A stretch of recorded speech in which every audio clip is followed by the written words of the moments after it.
এক সময় একজন কৃষক ছিল যে কিনা রোজ 1 পাউন্ড মাখন বিক্রি করত বেকারকে। একদিন বেকার ঠিক করলো যে সে মাখনটা ওজন করবে, দেখার জন্য যে সে 1 পাউন্ড পাচ্ছে কিনা। এবং সে দেখলো যে সঠিক ওজনের মাখন তাকে দেওয়া হচ্ছে না। এই ঘটনার ফলে সে খুব রেগে গেল এবং ঠিক করলো যে কৃষককে আদালতে নিয়ে যাবে। জজ সাহেব কৃষককে জিজ্ঞেস করলেন যে ওজন মাপার কোনো যন্ত্র তার কাছে আছে কিনা।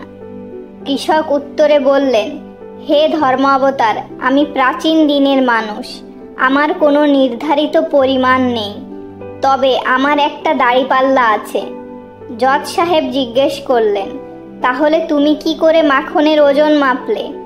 কৃষক উত্তরে বললেন, ধর্মাবতার, যেদিন থেকে বেকার আমার থেকে মাখন কিনতে শুরু করেছে তার অনেক আগে থেকে আমি ওর কাছ থেকে 1 পাউন্ড পাউরুটি কিনতাম।